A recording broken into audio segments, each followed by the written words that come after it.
Agro මගේ YouTube channel එකට ඔගොල්ලෝ සියලු දෙනාම සාදරයෙන් පිළිගන්න ලබනවා. ඉතින් මම අද ඔයගොල්ලන්ට කතා කරන්න යන්නේ වායවතු බැඳීමත් එහෙමත් නැත්නම් එයා ලේයරින් එකක් කරන්නේ කොහොමද කියලා. ඉතින් වායවතු බැඳීමක් අපිට සිද්ධ කරන්න පුළුවන් වන්නේ පොළව දෙසට නමන්න බැරි ශාක සඳහා. උදාහරණයක් වශයෙන් ගත්තොත් අඹ, දෙළුම්, peer, දෙහි වගේ ශාක වලට. ඒ වගේම බීජ මගින් පැල අද්දවා ගැනීමට විශාල කාලයක් ගත වන ශාක සඳහා අපිට වායවතු බැඳීම සිද්ධ කරන්න පුළුවන්. ඉතින් මේ වායවතු බැඳීම මගින් ඉතාමත් සාර්ථක මුල් ඇද්දවීමක් කර ගැනීමට අපිට හැකියාව ලැබෙනවා. සරලව පහසුව ඔබගේ ගෙවත්තේ මේක අත්හදා බලන්න පුළුවන් ක්‍රමයක්. ඉතින් අපි අද බලමු කොහොමද ඒක සිද්ධ කරන්න කියලා. වායවතු බැඳීමට අපිට අවශ්‍ය වෙනවා කොහොබත් අවශ්‍ය වෙනවා. ඒ වගේම කොම්පෝස්ට් අවශ්‍ය වෙනවා. ඒ වගේම අපිට අවශ්‍ය වෙනවා හෝමෝනයක් අවශ්‍ය වෙනවා මුල් වර්ධනය උත්තේජනය කර ගැනීමට. එහිදී අපිට කෘත්‍රිම භාවිතා කරන්න පුළුවන් NAA/IBA කියන හෝමෝන වර්ධක. ඒ වගේම ස්වභාවිකව අපිට කෝමාරිකා, ඒ වගේම මීපැණි, කුරුඳු කුඩු වගේ දේවල් භාවිතා කරන්න පුළුවන්. ඉතින් අද මම භාවිතා කරන්න බලාපොරොත්තු වෙන්නේ කෝමාරිකා. ඒ වගේම අපිට කැපුම් පොත්ත කැපුම් වලයක් යොදා ගැනීමට අපිට අවශ්‍ය වෙනවා කැපුම් තල. ඉතාමත් සුමටව තියෙන්න ඕනි මේවා.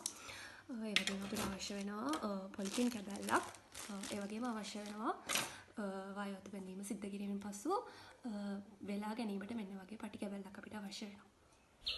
මෙහිදී මුලින්ම තෝරාගත් ශාකයෙහි ඇති අනෙකුත් පත්‍ර ඉවත් කර ගැනීම සිද්ධ කරන්න ඕනි. ඉන්පසුව සෙන්ටිමීටර් 1ක් පමණ වන තෙක් පොතු වලය සකසා ගැනීම සිද්ධ කරන්න ඕනි. එහිදී පොතු වලය සකසා ගැනීම කැම්බියම් පටකය දක්වා සිදු කර ගැනීම ඉතාමත් වැදගත්.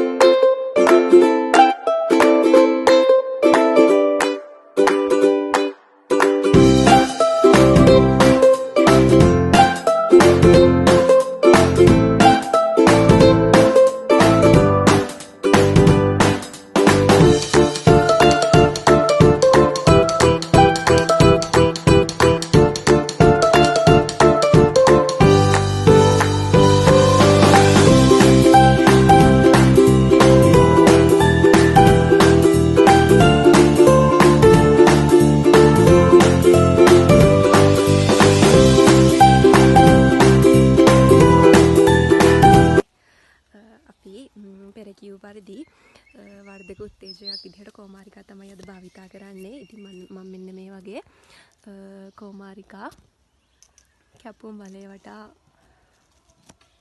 ආලේප කරගන්න ලබනවා.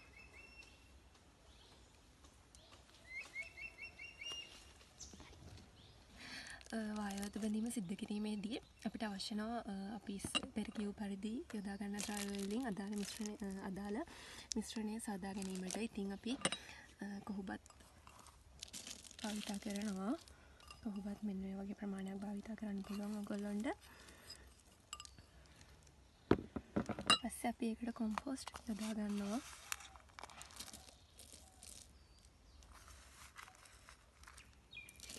මේ මිශ්‍රණයට අපි වතුර එකතු කර ගන්නවා. වතුර එකතු කර ගැනීමේදී සැලකිලිමත් වෙන්න ඕනි. මිශ්‍රණය මෙහෙම අතට අරගෙන මෙහෙම මිරිකනකොට අතේ නොයැලෙන ගානට වතුර තියෙන්න ඕනි. ඒ වගේම මේ ඇඟිලි කුරුක් අස්සෙන් වතුර පිටට නොවන පරිදි ප්‍රමාණයක් තමයි අපි වතුර එකතු කරගෙන ලබන්නේ. මෙලෙස සකසාගත් මිශ්‍රණය අපි කැපුම් වලේ වටා මෙන්න මේ ආකාරයට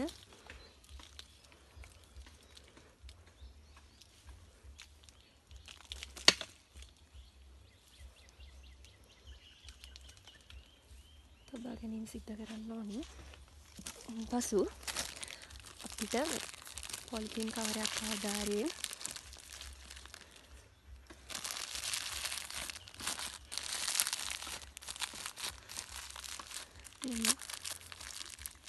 මේක ආවරණය කරන්න පුළුවන්.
හරි දැන් ඔයගොල්ලන්ට බලා ගන්න පුළුවන් කොහොමද ප්‍රායෝගික වතු බැඳීමක් අපි වායු වතු බැඳීම සිද්ධ කරගත්තේ කියලා. ඉතින් මේ වායු වතු බැඳීමෙන් පස්සේ මේ දෙකලවල් දෙක ඉතා හොඳින් ගැට ගැසීමට වග බලා ගන්න. ජලය වැඩිපුර එකතු වුණොත් කැපුම් වලය කුණු වීමට බලනවා. ඒ නිසා ජලය එකතු නොවන ආකාරයට මේ කෙළවල් දෙක ඉතා හොඳින් ගැට ගසා ගන්න ඕනි.